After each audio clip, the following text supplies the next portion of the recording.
In this video, we're gonna get into 11 things you gotta know if you are thinking about moving to San Diego. Some of the important stuff, obviously housing, neighborhoods, kind of how to find all those, but also just kind of stuff living out here. And then one very important one at the end, how much you actually need to make, kind of the cost of living out here to purchase a home. So stay tuned for that. And we're lifelong locals, so everything we've learned over these years, we're gonna share with you right now. First up is weather. Obviously, San Diego is really well known for having great weather pretty much year round, but there's just a couple of things that you might not know.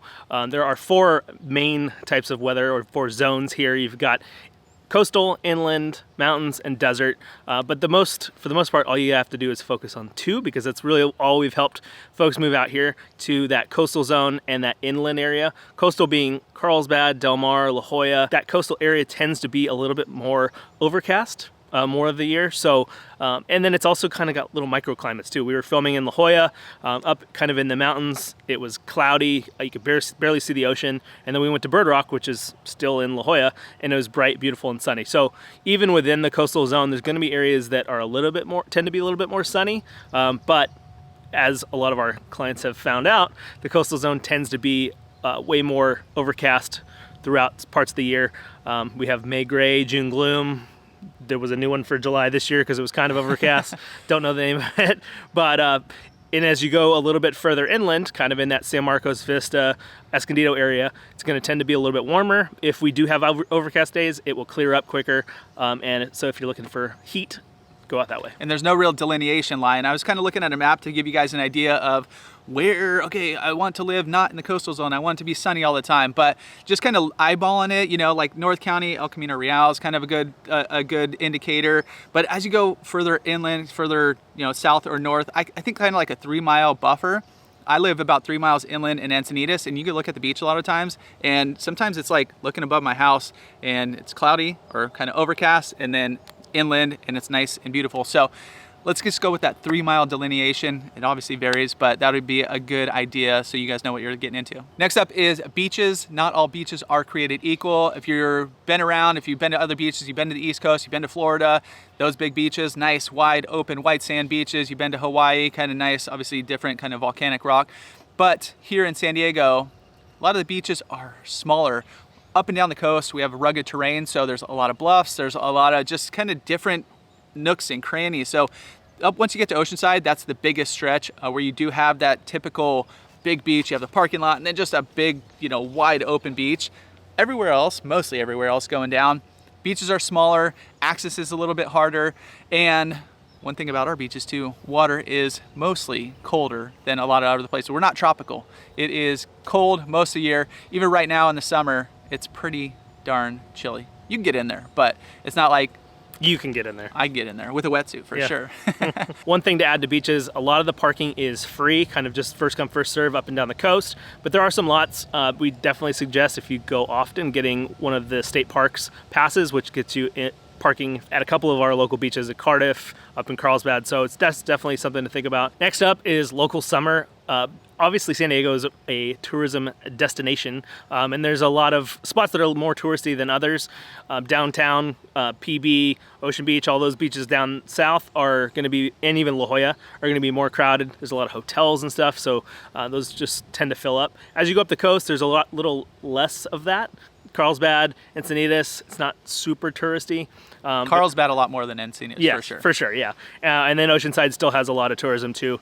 And like Chris mentioned, long stretches of white sand beach. So those tend to be a little bit more crowded. But if we get into August and September and October, when all the tourism kind of stops, or slows at least, we get that sweet spot of really good weather. Usually really good weather in those 3 months, and a lot less crowds at the beaches. And the water tends to be a little bit warmer also. And this one's super important, especially if you're looking to buy a house, is the housing prices. Where are we at right now? Right now in San Diego, the average price of a detached home is right around $1.2 million, whereas a condo is sitting around $728,000. Now that's gonna be all of San Diego County, which is huge. So it's taken into account coastal, inland, and everything in between. So what do you get for those price points? For that detached house around 1.2, you're gonna be a little bit further inland. Anything coastal is gonna be a little bit more expensive than that. And even a little more inland, you're gonna get probably in that 3-bedroom range of house. And then for condos, kind of similar. It's going to be either like a townhome or condo, probably a little bit more inland, not getting a lot of coastal prices at that price point, either 2 or 3 bedroom townhome or condo. So next up is finding the right neighborhood. This really means, you know, you're kind of focused on San Diego as a whole when you're getting started, when you're starting your search, and then kind of just dialing in the area that works best for you. There's 5 main areas. You've got downtown, where, you know, you've got a lot of townhomes, condos, and then the neighborhoods that kind of surround that as well. You've got Central, which is a lot of like that Claremont, Mira Mesa kind of area. And then you've got a lot in that 15 corridor, Poway, Rancho Penasquitos, Scripps Ranch, and Rancho Mirado, kind of in that area. Then you've got East County, which is El Cajon, La Mesa, that kind of area out off the 8 freeway. And then going up into North County, it's pretty much, North County is maybe not the biggest, but it's got the most cities: Encinitas, Carlsbad, Vista, San Marcos, Cardiff, Del Mar, like a lot of spots. And that dividing line of where North County starts is kind of a gray area too. So, but when most people aren't searching in North County and downtown, or even like East County and Central. So kind of finding that zone that works for you and then starting your search off of that. And if you guys need help dialing in neighborhoods, where you're searching, we are Real Estate Agents right here in San Diego. So number is popping up right now. If you're watching it on your phone, screenshot it, save it for later. On your TV, take a snapshot of that. So when you do decide to make the move, you guys know who to lean on, you know who to call. We got your back when making the move here to San Diego. Next up is gonna be natural disasters. And as with anywhere, natural disasters, we have some here in San Diego as well. You got earthquakes you hear about, they're not too big of a deal. We might have a few a year.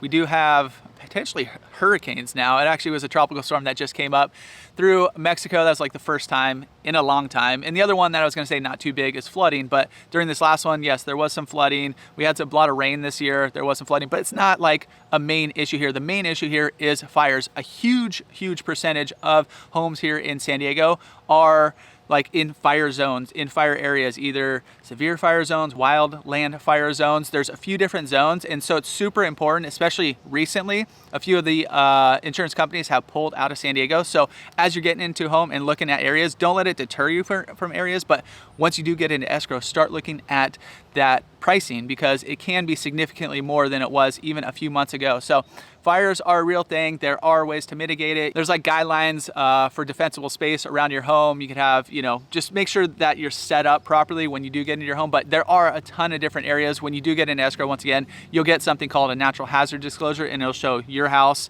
and then it'll show what zones you are in. So you get a good picture of that. But honestly, it's going to be a lot of San Diego. One thing to think about too is kind of newer homes, kind of homes built in the late 90s going into the 2000s, have a lot of fire hardening things about them already. Stucco, either stucco eaves, stucco siding. Instead of wood siding, they use kind of like a concrete siding.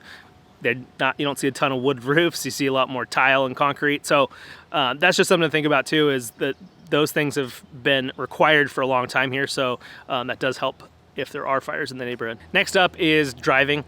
Everybody here has a car, essentially. Most families have two. And for the most part, we drive everywhere. There's not much of the way of public transportation. There are some options, but it's not, used a ton. And we kind of joke that everything's 20 minutes away, but you get in your car and it tends to be 20 minutes away. So, or a 20-minute round trip, let's put it that way. And San Diego as a whole is very mountainous. There's big hills, a lot of that. So it's not as flat as some of the places like where you could walk 2 miles, but here 2 miles could be, 6 up and downs and, take you twice as long. So just something to think about if you're looking for a super walkable neighborhood. There's a couple of them, but they're kind of few and far between. And kind of on that same front, parking, not everybody, all single family homes have a garage. A lot of the townhome and condo options do have a garage as well. And while we don't have basements, that's what a lot of people use their garage for. So very few people actually use their garage to park in, or they might use half the garage to park in. The other half is storage. So that is kind of like our basements. That's where we have our home gyms. That's where we have our storage. That's where we have just kind of like our bikes and all that kind of stuff is in the garage. So they do get use, but not necessarily for your car. Now hopping into freeways / traffic. San Diego actually doesn't rank terribly bad. So the screenshot we're bringing up right now shows you where it does rank with all the other cities. We're actually doing all right, below LA and New York and all that kind of stuff. That's just for the city of San Diego. Then once you get into, it's also ranking all there's a few others. I think it's Escondido and Oceanside. You can see they're even further down the list. So as you get out of the city center, as you get out into the suburbs and stuff, it does get a little better. There's always construction on our freeways too. a 5 freeway they've been working on forever. They're adding carpool lanes to mitigate some of that traffic. The 15 freeway had carpool lanes put in a few, well, many moons ago now. And even on the northern section of the 15 freeway right now, they have like 1 lane shut down because they're repaving. They're doing a big project over there. And the freeways are obviously the main arteries going through, the 5 and the 15 north and south. You have the 76 on the way north, 78, 56, 52, then you go down the 8 and 805. Anyways, there's a lot of different freeways, but the beauty here, there's also a ton of side roads. So as you live here, as you get used to where you're going, you can take a lot of side roads. Even from the coast going inland, there's a lot of different ways to get around. So you're not necessarily stuck to those freeways, especially if it's traffic. It might take a few extra minutes on the side roads, but you know. I just did it. To get here, I took the coast instead of taking the freeway. It's just a more relaxing drive. You can have the windows down, and it's a beautiful day here in San Diego. Kind of already gave this one up, but the next up is terrain. Like I mentioned, San Diego is very hilly, very mountainous. There's not a ton of areas that are very flat. Even within cities, you'll see that there's a lot of hill-named communities. You've got Discovery Hills, you've got San Alejo Hills, and Mission Hills. Mission Hills. There's all kinds of hills. Yeah, there's hills everywhere. So, you know, if you're into cycling, get ready to just pump those legs because you're going to be going up a lot of hills. But with that too, also brings a ton of views. So you get a little bit more, you have way more homes here that have views than you would in, say, Florida where everything's flat. And one of the biggest hills here is a Double Peak. And if you go up there, it's pretty awesome. You could see how the lay of the land is. You could see kind of San Marcos. It's kind of like a valley going up there. You look south into like La Jolla. You look a little further towards like Escondido. And you can see just rolling hills everywhere. It's pretty beautiful. And it's a great vantage point to give you a good idea of just how San Diego looks from kind of a bird's eye view. This next one's super important, especially if you have kids, is schools. Now you could jump into all the rankings and see what schools you like and dive into their, what's it called? Their report card? Yeah, yep. I don't know what it's called. It's on all the schools' websites where you could actually see kind of how long teachers have been there and their actual report card instead of just like the websites, great schools or whatever. But just as far as schools go, you're gonna wanna know most schools end in mid-June. They start in mid-August, so that's kind of your summer break. I know other places get out earlier, start later, but that's mostly the schedule right here. And also, depending on what school district you're in, there might be some funky breaks. Like my little guy has a weird little break coming up in October. It's like a mid-fall week break, so I got to figure out what to do with that. But then they get, you know, another break for Thanksgiving, then you get the 2 weeks for Christmas, and then you have a long stretch before you get to spring break, which I think his is only 1 week, so they're taking that one in October instead of later on. So anyways, look at the schools, see when all the breaks and stuff are, so you can be prepared, because they're going to be a little bit different than where you're coming from. So knowing the breaks is great, but sometimes those things do change.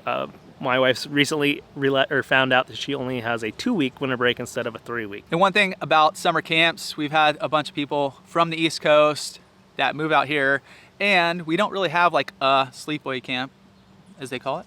I didn't even know what it was till my wife's from the East Coast, so I didn't know what it was till she moved out here. I was like, what is that? Where you send your kids away for like 8 weeks? We don't really have that. We have a bunch of one-off like weekly camps. So you go out surf camp, you have skate camp, you have gymnastic camp, you have swim camp, you have art camp, you have farm camp. There's all kinds of cool camps. So they do fill up pretty quick though too. You got to get on the schedule. Like, okay, everybody get on your computer. Let's set up these camps, because especially little cities, they do fill up pretty quick. But that's like our camp schedule here, where they can't stay busy, but you're not sending them off for, 8 weeks or so. They do have some 1 or 2 week sleepaway camps, like out in the mountains. There's a really cool spot in Catalina to definitely check out.